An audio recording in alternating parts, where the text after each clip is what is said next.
సంవత్సరం అవుతుంది కూటమి ప్రభుత్వం వచ్చిన తర్వాత. మీకు తెలిసిన వాళ్ళకి ఎవరికి కొత్తగా ఉద్యోగాలు వచ్చాయి? నాకు తెలిసినంత వాటికి లోకేష్ గారికి అయితే వచ్చిందండి ఒక ఉద్యోగం, మినిస్టర్ పదవి ఒకటి ఇచ్చారు. ఇంకంతే, ఇంకెవరికి నాకు తెలిసినంత వాటికి ఎవరికి రాలా. యువతకి రాలేదా? యువతకి రాలా. యువతకు రాకపోగా ఉగాది సందర్భంగా చంద్రబాబు నాయుడు గారు ఎలక్షన్ ముందు వాలంటీర్లు మీ ఉద్యోగాలు తీసేయండి, మీకు 10,000 ఇస్తాను, మీ ఉద్యోగాలు ఎక్కడికి పోవని చెప్పారు.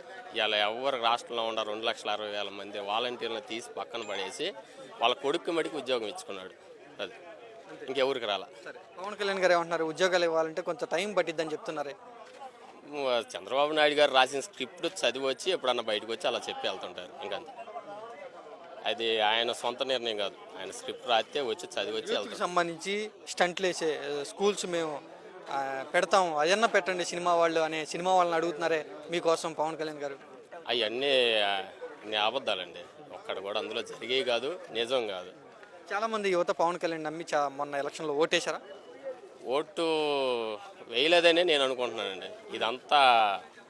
అంతా మాఫియా. ఇదంతా చెప్పాలంటే జనం ఓటు వేయక జగన్ ఓడిపోవాల, జనం వేశారు, వాళ్ళు ఈవీఎంల మోసం వల్ల గెలిచారు. అంతే.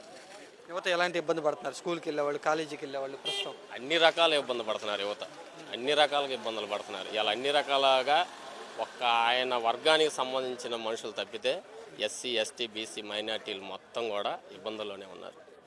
ఇప్పుడు కాలేజీలు స్టార్ట్ అయినాయి కొత్తగా, మరి ఫీజు రీఎంబర్స్మెంట్ విడుదల చేయలేదు.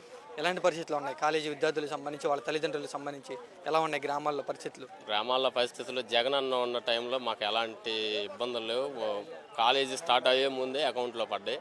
ఈరోజు మా పిల్లల్ని చదివించుకోలేని స్థితిలో కొంతమంది ఉన్నారు తల్లిదండ్రులు. చదివించుకోలేక చాలా ఇబ్బందులు పడుతున్నారు చాలామంది తల్లిదండ్రులు.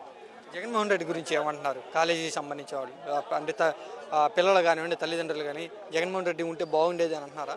జగన్మోహన్ రెడ్డి ఉంటే పక్కాగా 100% ఫీజు రియంబర్స్మెంట్ ఎప్పటికప్పుడు ఏ సంవత్సరం ఆ సంవత్సరం పడే పేద విద్యార్థులందరూ చదువుకొని ప్రయోజకులు అయ్యారు.